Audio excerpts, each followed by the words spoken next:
Good evening, class, and welcome back to our new English session and e-learning class. Class, today I will tell you a nice story, a nice Irish story, and this is the last lesson of our book and of our term also. After complete this lesson, we will practice for our test exams और our exams. हा शेवटचा धडा जरी असला तरी आपण तो धडा पूर्ण झाल्यानंतर आपण आपल्या परीक्षेची तयारी करू शकतो. So let's go to page number 107. सगळ्यांनी पेज 107 काढायचं आहे पुस्तक, आणि मी तुम्हाला जो होमवर्क सांगणार आहे तो ह्या व्हिडिओच्या दरम्यानच सांगणार आहे. मध्ये मध्ये सांगेन काय करायचं आहे होमवर्क, तो तेवढा नोट डाऊन करा. फक्त हातामध्ये एक पेन घ्यायचे, कारण हे लागणार आहे तुम्हाला होमवर्क करण्यासाठी, जे करायचं आहे त्याची नोंद करण्यासाठी. आणि त्याची नोंद तुम्ही वहीमध्ये करा किंवा मग आपल्या बुकमध्ये पण साईडला लेफ्ट साईडला अँड राईट साईडला मार्जिन आहे, कोरा मार्जिन आहे, ब्लँक मार्जिन आहे, तिथे तुम्ही त्या गोष्टी नोंदवू शकता ज्याचं आपल्याला होमवर्क करायचं आहे. So the name of the story is From the Selfish Giant. And on this Saturday, the date is 20th February 2021, we are going to complete our last lesson. I am very sorry I am not completing the lesson. I will take half part of this lesson, and next Wednesday we will complete this lesson. Okay, so the story number is 4.5 from the Selfish Giant. Selfish म्हणजे काय? Selfish म्हणजे स्वार्थी आणि giant म्हणजे राक्षस. आता इथे राक्षसी वृत्तीचा हा माणूस आहे म्हणून त्याला जायंट म्हटलेलं आहे, आणि तो राक्षसी वृत्तीचा म्हणजे सेल्फिश आहे. सेल्फिश म्हणजे कसं? सेल्फिश म्हणजे खूप स्वार्थी आहे, सेल्फचा विचार करणारा, कायम मी, माझं, स्वतःबद्दल बोलणारा. आणि याचे विरुद्धार्थी आहे, जर अपोजिट वर्ड आपण म्हणायला गेलो तर तो वर्ड होतो जेनरस. तुम्ही हवं तर त्या सेल्फिशच्यावर लिहू शकता. जेनरस म्हणजे कसा? उदार, दातृत्व भावना असलेला, कायम दाता असणारा, दात्याची भूमिका करणारा म्हणजे देणारा, त्याला आपण जेनरस म्हणतो. सेल्फिशच्या विरुद्ध शब्द. सेल्फिश स्वार्थी आणि जेनरस म्हणजे निस्वार्थी, ज्याला आपण जो शब्द आपण इथे लिहू शकता GENEROUS,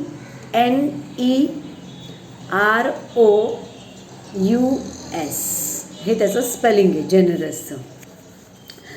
सो हे एक बुक आहे. हे book Oscar फिंगल O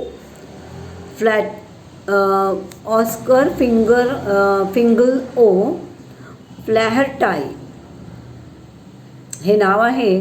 फ्लॅहर्टाय Wills Wilde was an Irish playwright. हे एवढं लांबलचक नाव आहे एका आयरिश प्ले राईटचं. आयरिश म्हणजे आयर्लंडमध्ये राहणाऱ्या लोकांना आयरिश म्हणतात.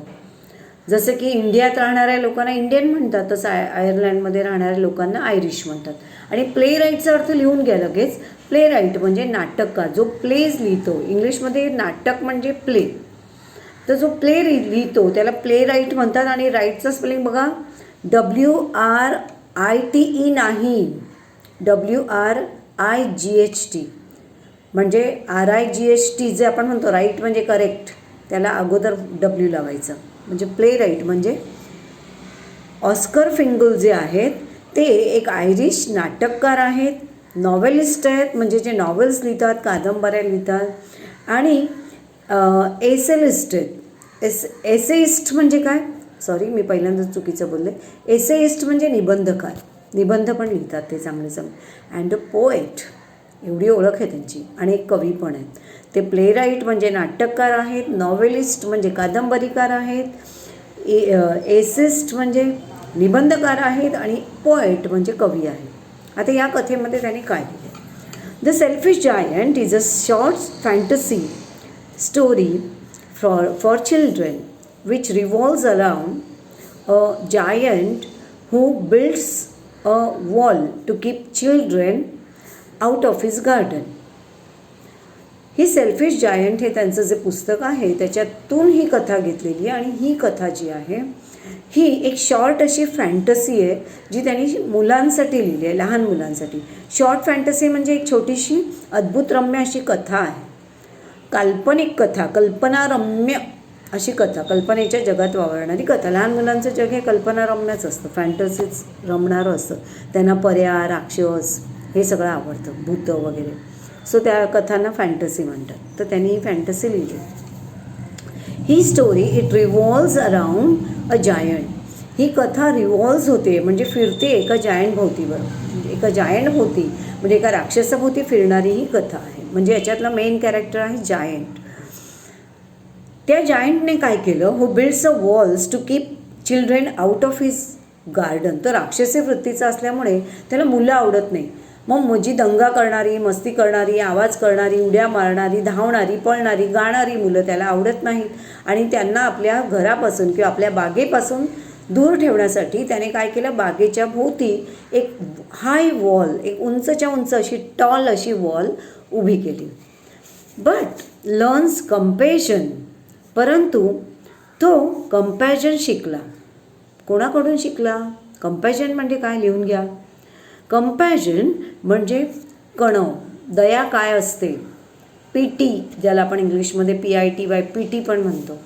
काइंडनेस काय असतं म्हणजेच कंपॅशन. कंपॅशन म्हणजेच काइंडनेस. दयावृत्ती काय असते, कणववृत्ती काय असते, माया ममता काय असते, हे तो शिकला ह्या मुलांकडून. मुलांच्या कोणत्या गुणातून बघा, compassion from the innocence of the children. इनोसन्सचा अर्थ लिहा. इनोसन्स म्हणजे भोळसटपणा किंवा निष्पापपणा. निष्पापपणा हा एकदम योग्य शब्द आहे.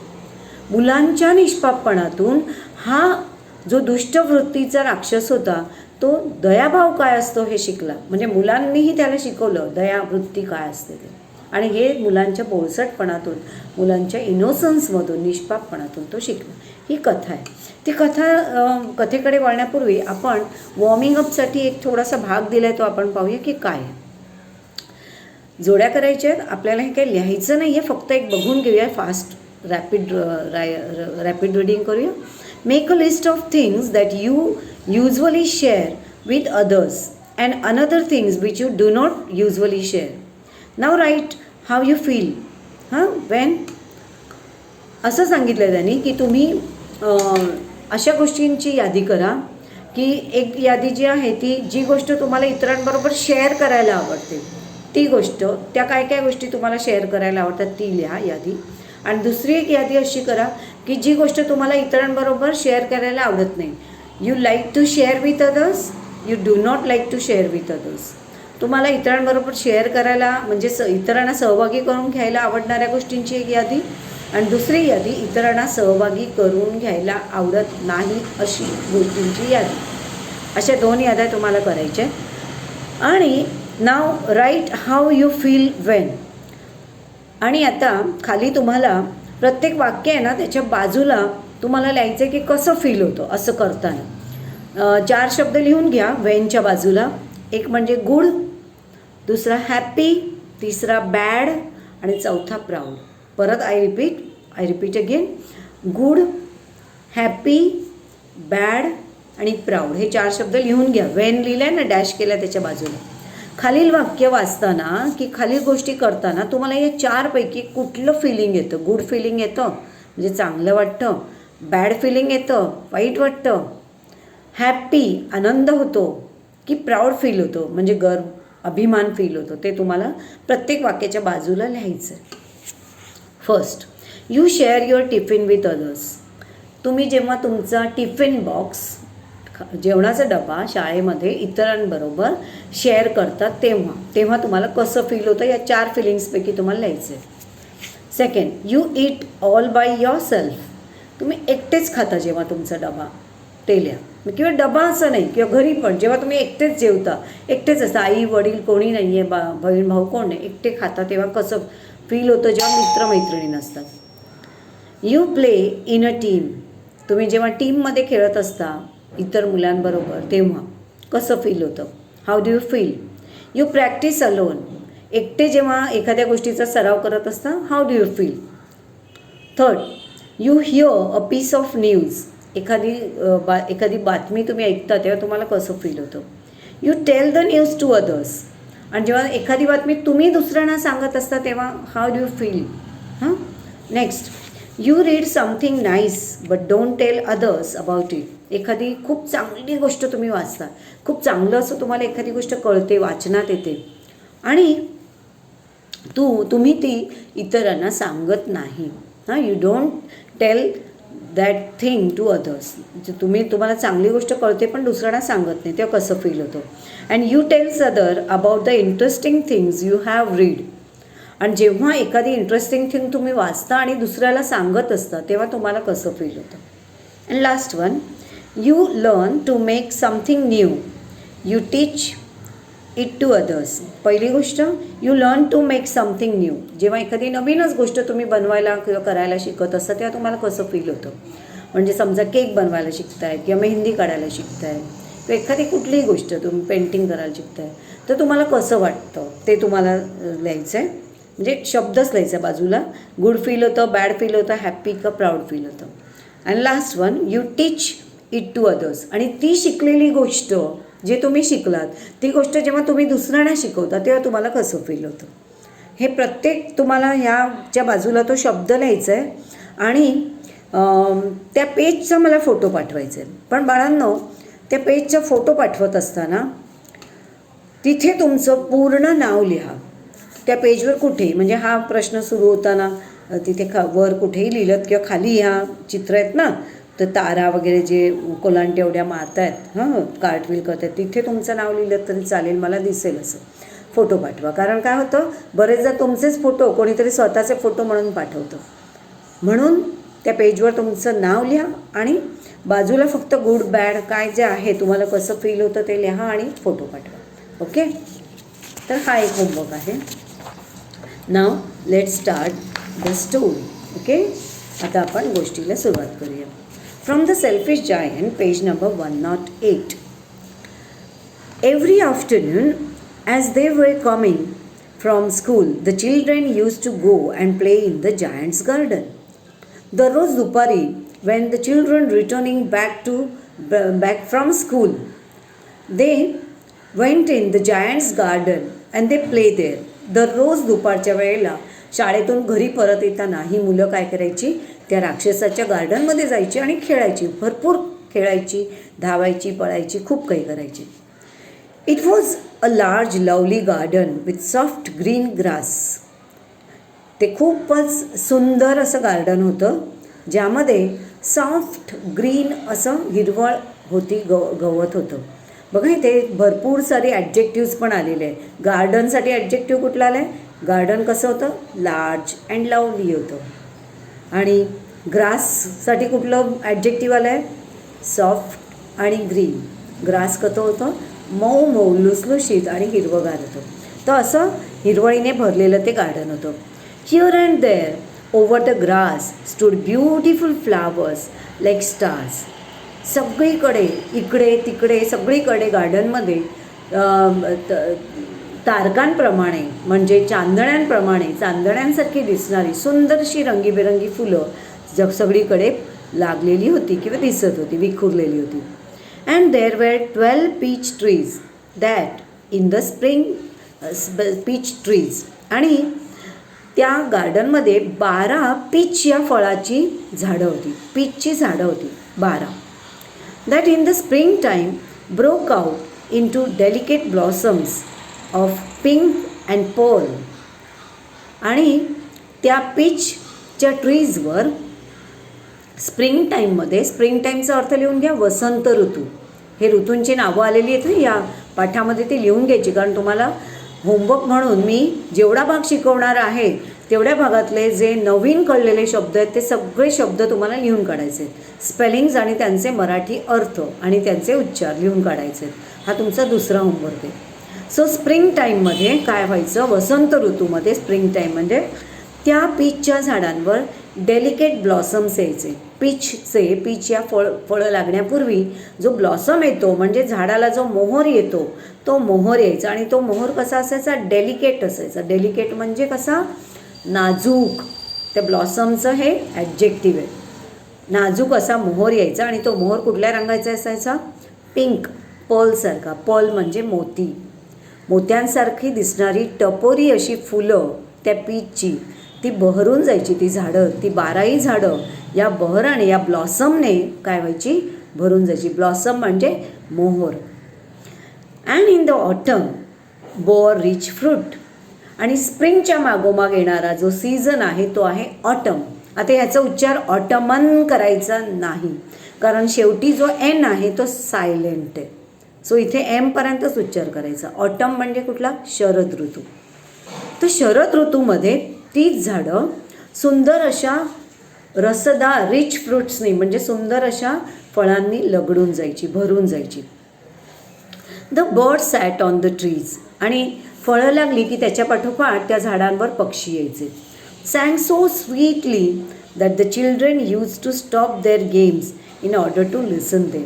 इतकी सुंदर गाणी गायची ते पक्षी, जे त्या झाडावर यायचे ते पक्षी, की मुलं आपलं खेळणं जे आहेत, आपले गेम्स जे आहेत ते स्टॉप करायचे. कशासाठी? To listen the birds songs.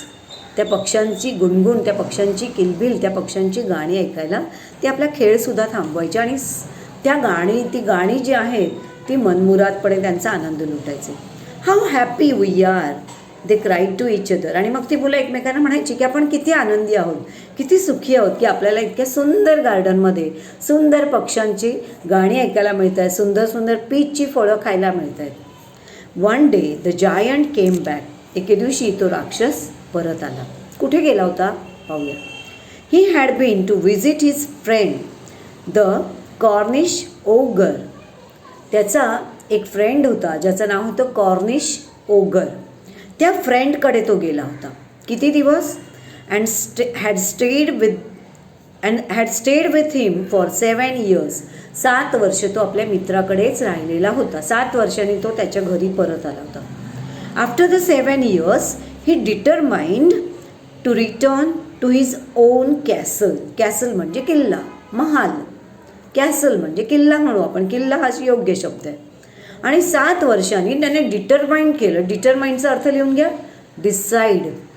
He decided to came back to his castle. 7 वर्षांनी त्याने डिसाईड केलं, डिटरमाइंड केलं, म्हणजेच अर्थ असा लिहायचा ठरवलं. काय ठरवलं? की आपल्या कॅसलमध्ये परत यावं.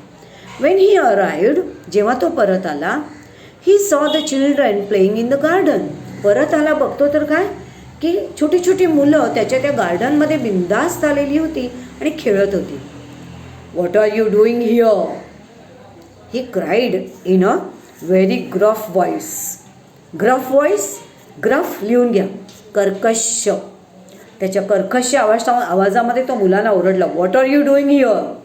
काय करताय इकडे? And the children ran away. त्याचा तो ग्रफ व्हॉइस, ग्रफ साऊंड, तेवढा कर्कश आवाज ऐकल्यानंतर मुलं भीतीने घाबरली आणि पळून गेली.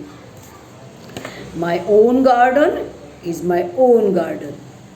हे गार्डन माझं स्वतःचं आहे म्हणजे माझ्या एकट्याचं आहे. Said the giant. Anyone can understand that. सगळ्यांनी हे लक्षात ठेवा अँड समजून घ्या. And I will allow nobody. मी इथे कुणालाही परमिशन देत नाही. अलाव म्हणजे परमिशन देणे, बट अलाव नो बडी म्हणजे कुणालाच परमिशन नाही. To play in it but myself. माझ्या एकट्या व्यतिरिक्त इथे कोणीही खेळणार नाही. So he built a high wall all around it. आणि मग त्याने त्या गार्डनच्या भोवती एक हाय वॉल उभी केली. त्या गार्डनच्या सभोवार एक अशी उंच भिंत उभी केली की मुलं त्या भिंतीला ओलांडून आत येऊ शकत नाही. And put up a notice board there. आणि एक नोटीस बोर्ड तिथे लावला. त्या नोटीस बोर्डवर लिहिलं होतं ट्रेसपासर्स. नीट लक्ष द्या. ट्रेसपासर्स विल बी प्रॉसिक्युटेड. प्रॉसिक्युटेड हा शब्द न्यायालयात ऐकायला मिळतो. प्रॉसिक्यूट म्हणजे अर्थ लगेच लिहू नका. प्रॉसिक्यूटचा अर्थ होतो फिर्याद करणे. आता इथे ना मार्जिनमध्ये लेफ्ट साईडच्या मार्जिनमध्ये बघा तो शब्द दिला आणि गेस द मिनिंग ऑफ सांगितलं आहे. तुम्हाला याचं मिनिंग लिहायचं आहे. हां, आत्तासुद्धा तुम्ही याच्या बाजूला त्याचं मिनिंग लिहून ठेवा, कारण तुम्हाला हे लिहायचं आहे. शब्दार्थ लिहाल त्याच्यात.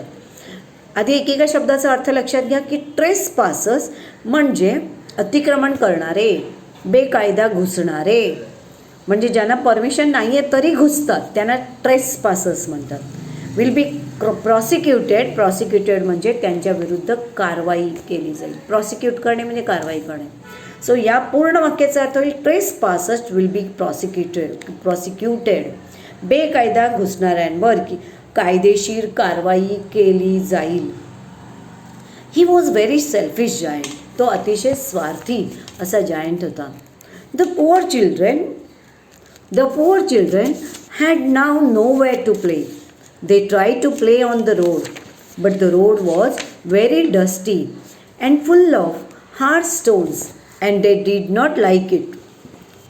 पहा, the poor children had now nowhere to play. बिचारी ते गरीब बिचारी मुलं, आता त्यांना कुठेच जागा नव्हती खेळायला हक्काची अशी.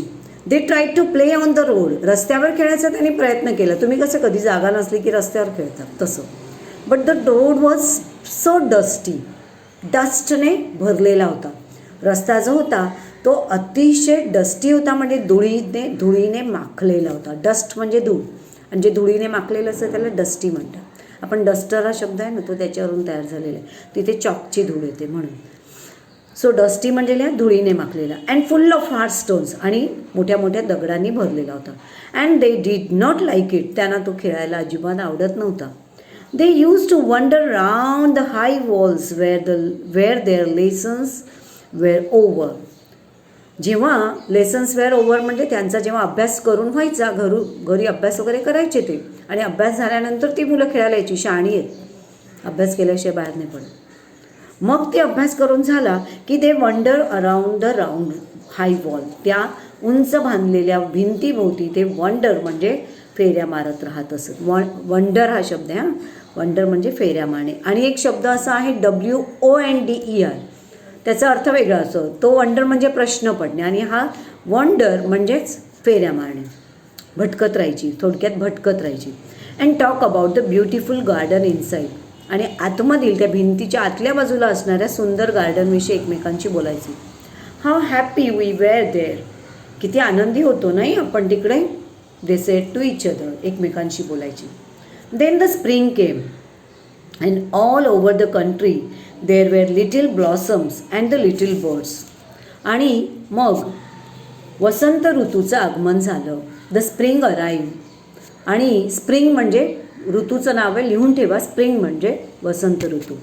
ज्या ऋतूमध्ये ब्लॉसम्स लागतात, म्हणजे आपल्या इथे पण आंब्याच्या जांभळांच्या झाडावर ब्लॉसम्स लागतात, म्हणजे फळं येण्यापूर्वीचा जो मोहर लागतो त्याला ब्लॉसम म्हणतात. सो तिथे ब्लॉसम लागला होता. अँड सगळीकडे स्प्रिंग आला, आणि स्प्रिंगच्या आगमनाबरोबर, वसंत ऋतूच्या आगमनाबरोबर संपूर्ण देशामध्ये, संपूर्ण त्या गावामध्ये सगळीकडे जी झाडं होती ती झाडं ब्लॉसम्सने भरून गेली, म्हणजे मोहराने भरून गेली, आणि फळांच्या मोहराने. आणि छोटी छोटे पक्षी पण तिथे येऊ लागले. Only in the garden of this selfish giant it was still winter. फक्त या स्वार्थी राक्षसाच्या गार्डनमध्ये अजूनही विंटर चालू होता. विंटर हे पण एका सीझनचं नाव आहे. विंटर म्हणजे कडक उन्हाळा. आणि आयर्लंडमधल्या विंटरमध्ये सगळीकडे बर्फ असतो, दवबिंदू पण गोठलेले असतात. सगळीकडे वसंत ऋतू होतं, छान वातावरण होतं, सगळीकडे बहर आलेला होता, झाडांवर मोहर आलेला होता. फक्त ह्या स्वार्थी राक्षसाच्या बागेमध्ये मात्र अजूनही हिवाळा तसाच मुक्काम ठोकून होता. बघा, इथे अजून एक प्रश्न येणार आहे तुम्हाला की या धड्यामध्ये, या स्टोरीमध्ये जायंट आणि मुलं ही दोन सजीव दाखवले आहेत, परंतु इथे काही निर्जीव गोष्टी पण अशा आहेत ज्या माणसाप्रमाणे बोलतात असं दाखवलं आहे, म्हणजे कल्पना केलेली आहे. म्हणूनच त्याला फॅन्टसी म्हटली आहे स्टोरीला. ऋतू पण बोलणारे दाखवलेत. मग अशा बोलणाऱ्या कोण कोण आहेत बोलणारे ते तुम्हाला एक यादी इथे आता लगेच बाजूलाच करत जायचं आहे. हां, सो माणसांसारखे वागणारे, म्हणजे स्टोरीमध्ये ते माणसांसारखे वागतात असं दाखवलेलं आहे. बोलत आहेत, बागडत आहेत, धावत आहेत, पळत आहेत असे. मग त्या अशा निर्जीव गोष्टी कुठल्या ज्या माणसांसारख्या दाखवल्या आहेत त्याची एक यादी करा इथे लगेच खाली तुमच्या हातातल्या पेनाने. हां, so only in the garden of the selfish giant it was still winter. The birds did not care to sing in it as there were no children. त्या बागेमध्ये मुलं नसल्यामुळे पक्षी काही तिथे गाणी गायला आले नाहीत, पक्षीसुद्धा नाही आले. And the trees forgot to blossom. आणि त्या बागेतली जी झाडं होती फुलांची म्हणा किंवा ती जी 12 पीचची झाडं होती ती झाडंसुद्धा मुलं न आल्यामुळे, पक्षी न आल्यामुळे बहरायची विसरून गेली. त्याच्यावर बहर आला नाही, ब्लॉसम आला नाही. Once a beautiful flower put up it head out from the grass. आणि एकदा एका सुंदरशा छोट्याशा फुलाने गवतामधून आपलं डोकं वर काढलं. आता बघा, आता इथे फूलसुद्धा माणसासारखं दाखवलेलं आहे. मग तुमच्या यादीमध्ये फूल येणार, फ्लावर. ते उठलं म्हणजे माणसाप्रमाणे त्यांची कृती होती. ज्या गोष्टींची माणसांप्रमाणे कृती होती अशा गोष्टींची नावं लिहायची तुम्हाला. हां, अशा वस्तू याच्यात येतील त्यांची नावं लिहायची.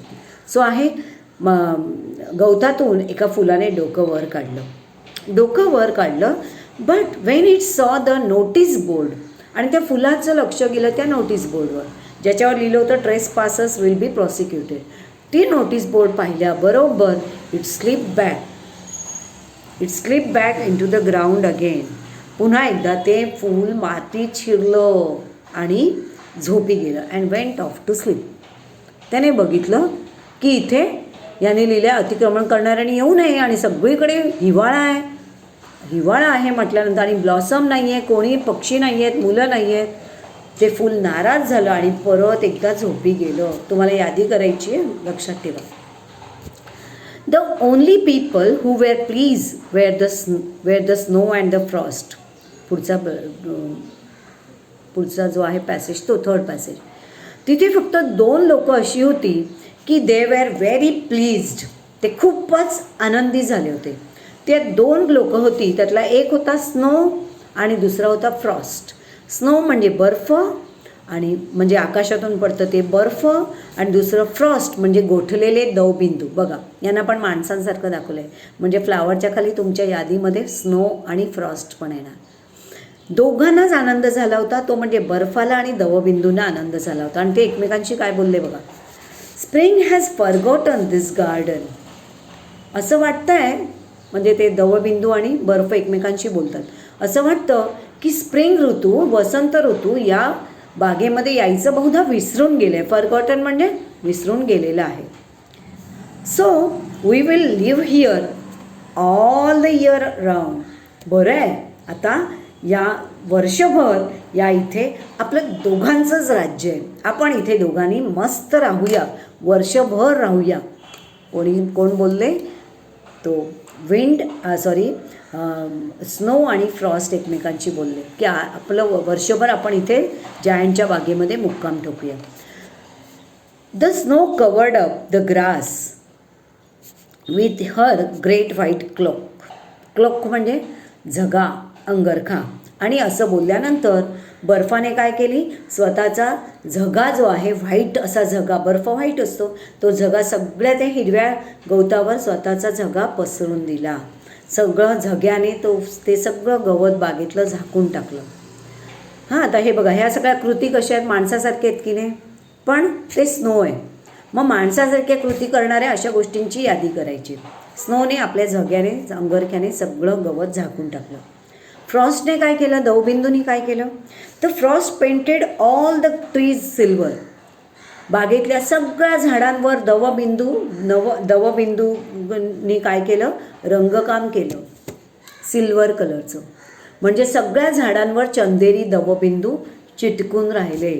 सगळीकडे बर्फ आणि दवबिंदू. Then they invited the north wind. आणि मग त्यांनी स्वतः दोघे तर होतेच, स्नो आणि फ्रॉस्ट, त्यांनी नॉर्थ विंडला आमंत्रण दिलं. नॉर्थ विंड म्हणजे उत्तरेकडचा वारा, जो अतिशय शीत असतो, अतिशय कोल्डेस्ट असतो. अशा थंडगार नॉर्थ विंडला बोलवलं, आमंत्रण दिलं.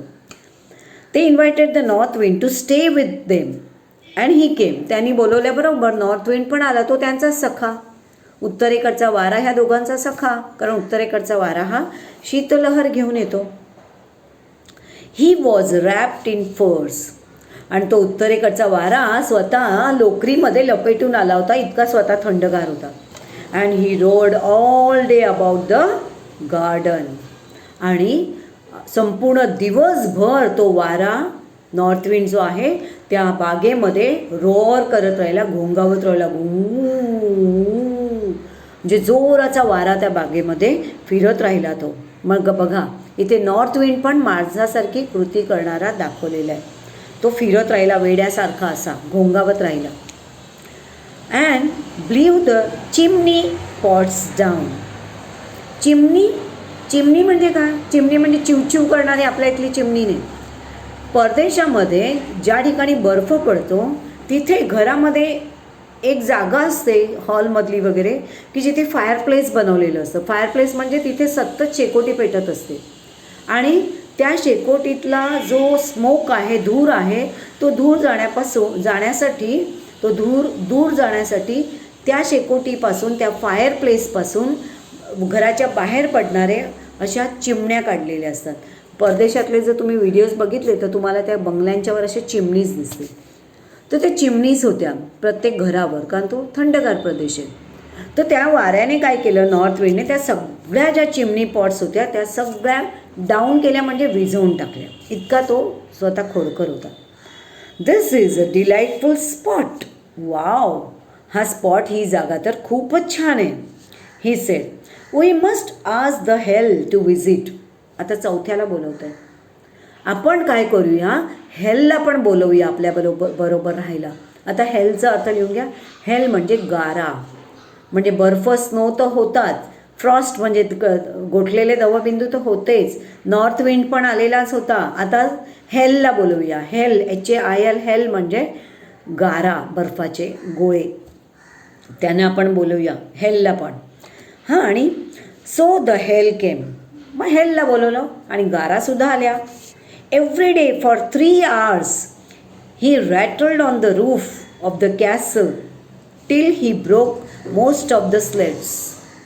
आणि त्या गारा काय करायच्या, दिवसातले 3-3 तास त्या सतत काय करायच्या, रॅटल व्हायच्या त्या कॅसलच्या रूफवर, छपरावर, त्या किल्ल्याच्या छपरावर. रॅटल म्हणजे तड तड तड तड आवाज होणे, पडत राहायच्या, आणि त्याचा तो आवाजाला जे आहे तो शब्द रॅटल वापरलेला आहे. आगगाडीच्या आवाजाला पण रॅटल म्हणतात. टप टप टप टप टप टप जो आवाज येतो त्याला रॅटल म्हणतात. त्या 3 तास सतत त्या कॅसलच्या रूफवर मारा करत राहायच्या, आणि तोपर्यंत मारा करत राहायच्या जोपर्यंत until most of the slates broke down. स्लेट्सचा अर्थ लिहा, slates, SLATE, slates.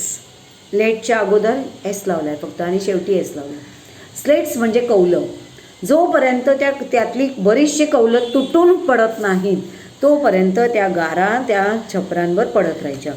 And then he round and round garden, आणि मग गरागर त्या गारा त्या गार्डनमध्ये फिरत राहायच्या. As fast as he could, वेगाने फिरत राहायच्या. He was dressed in grey. त्या गारा कशा दिसत होत्या, ग्रे ड्रेस घालून आल्या होत्या, म्हणजे ग्रे दिसत होत्या, सगळ्या करड्या रंगाचा ड्रेस घालून आल्या होत्या. And his breath was like ice. आणि त्यांचा स्पर्श, त्यांचा जो श्वास घेतल्यानंतर त्यांचा जो स्मेल होता तो आईससारखा होता, कारण तो आईसच होता. गारा म्हणजे आईसच असतात, थंडगार बर्फासारख्या होत्या त्या. सेकंडलाच para. I cannot understand why the spring is so late in coming, said the selfish giant. तो स्वार्थी राक्षस स्वतःशीच बोलतोय की मला कळत नाही आहे की यावर्षी स्प्रिंग इतका लेट का झाला आहे, वसंत ऋतू यायला एवढा उशीर का झाला आहे, अजून विंटर का आहे. कारण स्वार्थी जायंट अजून त्याच्या कॅसलमध्येच बसला आहे, एवढ्या सगळ्या माऱ्यामध्ये त्याला बाहेर पडता नाही आलं, त्यामुळे भिंतीच्या बाहेरचं जगामध्ये काय चाललं हे त्याला माहीत नव्हतं. तो म्हणतो की स्प्रिंग कसा अजून आला नाही. he sat at the window and looked out at his cold white garden. आणि तो आपल्या कॅसलच्या खिडकीमध्ये बसला आणि आपल्या बागेकडे बघत बसला की बाग ही संपूर्ण काय झालेली होती, स्नोने आच्छादलेली होती. झाडं ही सगळी कशाने, झाडं ही सगळी फ्रॉस्टने भरलेली होती, दवबिंदूंनी भरलेली होती. आणि नॉर्थ विंड ब्लो व्हायचा. त्याशिवाय जे हेल्स आले होते ते दिवसभर छपरावर टप टप टप टप पडत राहायचे, सगळी छपरांची कौलं मोडून टाकायचे. आणि हे बघून तो विचार करतो, I hope there will be a change in the weather. मला अशी आशा आहे की लवकरच वेदर चेंज होईल, लवकरच मोसम बदलेल, ऋतू बदलेल, अशी त्याला आशा वाटत होती. But the spring never came nor the summer. पण त्याला जी आशा होती ती निराशेमध्ये बदलत चालली होती. त्या बागेमध्ये ना वसंत ऋतू आला ना समर आला. समर म्हणजे उन्हाळा. स्प्रिंग पण नाही आला, समर पण नाही आला, वसंत ऋतूही नाही आला आणि उन्हाळासुद्धा आला नाही. The autumn gave golden fruit in every garden but to the giant's garden she gave none. इथे ऑटम पण माणसासारखं दाखवलं. ऑटम म्हणजे शरद ऋतू, स्प्रिंगच्या नंतर येणारा ऋतू. आणि ऑटम आला, हा भिंतीच्या बाहेरच्या जगामध्ये शरद ऋतू आला. आणि त्या शरद ऋतूने सगळीकडच्या गार्डन्समधली जी झाडं होती ती गोल्डन फ्रूट्सने भरून टाकली, सोनेरी अशा फळांनी, रसदार फळांनी भरून टाकली. But to the giant's garden she gave none. परंतु जायंटच्या गार्डनमध्ये त्या ऑटमने काहीही दिलं नाही. शरद ऋतू भिंती पलीकडच्या जगामध्ये आला, परंतु भिंतीच्या अलीकडच्या जगात म्हणजे आतल्या जगात तो आला नाही आणि त्याने तिथल्या झाडांना काहीच दिलं नाही. He is too selfish, autumn said. व शरद ऋतू म्हणाली, हा ना खूपच सेल्फिश आहे, त्यामुळे ह्याला मी काहीच देणार नाही. So it was always winter there. आणि मग तिथला विंटर काही जाईना, तिथे कायम विंटरच दिसू लागला. Page number 110. And the north wind and the hail and the snow danced about through the trees. आणि मग तिथे आलेले जे पाहुणे म्हणून आलेले नॉर्थ विंड जो होता, उत्तरेकडील तो थंडगार चिल्ड असा वारा, त्यानंतर हेल म्हणजे मोठ्या मोठ्या गारा, आणि तो स्नो जो सगळीकडे गवतावर पसरलेला होता तो, ह्यांनी तिथे कायमचा मुक्काम ठोकला. आणि ही थंडी त्या जायंटला नकोशी व्हायला लागली. ते दिवसभर त्या जायंटच्या बागेमध्ये डान्स करत राहायचे, हे सगळेजण मिळून, हे गुंड मिळून. आता इथे गुंडच म्हणायला लागेल त्याला. हे सगळे तिथे डान्स करत राहायचे. आज आपण एवढाच भाग बघणार आहोत. हां, आता तुम्हाला काय काय अभ्यास दिला आहे परत एकदा मी रिमाइंड करते. नेक्स्ट पिरियडला आपण पुढचा भाग कंप्लीट करूया. बघा हां, आता उलटं दिसेल तुम्हाला. हे पेज जे आहे, या पेजमध्ये तुम्ही हे जे पाहताय, आता तुम्हाला इथे उलटं दिसते पण तुमच्या पुस्तकात बघा तर तुम्हाला हे गुड बॅड हॅपी हे वर्ड्स तुम्ही लिहून घेतलेत. या प्रत्येक वाक्याच्या बाजूला तुम्हाला इथे पुस्तकातच लिहायचं आहे की ही गोष्ट तुम्ही वाचल्यानंतर तुम्हाला कसं फील होतं, गुड फील होतं, बॅड फील होतं, हॅपी फील होतं का प्राऊड फील होतं. प्रत्येक वाक्याच्या पुढे तुमच्या अक्षरात लिहायचं आहे. आणि हे तुमचंच पुस्तक आहे हे मला कळावं यासाठी इथे तुम्ही तुमचं नाव घालणार आहात इंग्लिशमधून इथे. हां, म्हणजे मला कळलं पाहिजे हे तुमचं पुस्तक आहे. हा एक पेज करायचा आणि याचा फोटो पाठवायचा आहे. सेकंड वन, तुम्हाला मी आज जो भाग शिकवला त्या भागामधले जेवढे नवीन शब्दार्थ मिळाले ते नवीन सगळे शब्दार्थ जे आहेत त्यांची यादी करायची आहे. म्हणजे शब्द लिहायचं आहे, त्याचे प्रोनाऊन्सिएशन लिहायचं आहे, उच्चार लिहायचं आहे आणि त्यांचे मराठी मिनिंग्स लिहायचे जे तुम्ही आता पुस्तकामध्ये लिहिलेले असतील तर ते तुम्हाला लिहून पाठवायचं आहे. त्यानंतर guess the meaning of trespassers will be proceed. त्या शब्दार्थांच्या खाली हे जे वाक्य आहे जे जायंटने त्या सूचना फलकावर लिहिलं होतं ते वाक्य लिहायचं आणि त्याचं फक्त मराठी मिनिंग लिहायचं. एका वाक्यात होईल ते. हां, तर एवढं तुम्हाला करून पाठवायचं आहे. आणखी एक पुढच्या पानावरचा अभ्यास आहे पण तो मी पुढच्या तासाला तुम्हाला देईन. तर त्यामध्ये काय करायचं माहिती आहे, तुम्ही जी आता यादी केली की नाही की या धड्यामध्ये कोणकोणत्या अशा गोष्टी आल्या ज्या माणसाप्रमाणे वागत आहेत त्या गोष्टींची यादी आहे, ती यादी लिहायची आहेत आणि ते लोक चांगले आहेत की वाईट तुम्हाला वाटत आहेत तर ते तुम्हाला लिहायचं. म्हणजे आता समजा ब्युटिफुल फ्लावर लिहिलं आहे तुम्ही, ऑटम लिहिलं आहे, स्प्रिंग लिहिलं आहे, त्यानंतर जायंट नाही नॉर्थ विंड लिहिलं आहे, स्नो लिहिलं आहे, स्टॉर्म काय ते फ्रॉस्ट लिहिलं आहे, हां हेल लिहिलं आहे.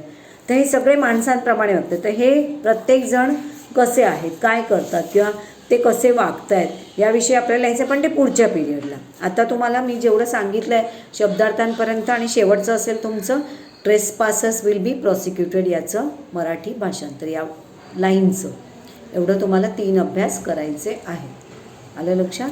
तर अशा प्रकारे तुम्ही हे अभ्यास करून पाठवा. आणि तुम्हाला गोष्ट कशी वाटली, आवडली का, अजून गोष्ट पूर्ण व्हायची आहे. आता जायंट अजून ह्या मुलांकडून त्यांच्या निरागसपणातून निरागसपणा शिकायचं आहे त्याला, आणि अजून त्याला दयावृत्ती त्याच्यामध्ये अजून उपजलेली नाही. त्याला ती आता मुलांच्या वागण्यातून ती त्याच्यामध्ये दयाबुद्धी कशी उपजत जाते ते तुम्हाला या स्टोरीमध्ये पुढच्या पाठामध्ये कळेल. So till then goodbye. आणि आपल्या होमवर्कच्या खाली इंग्लिश होमवर्क लिहायला विसरू नका. थँक्यू.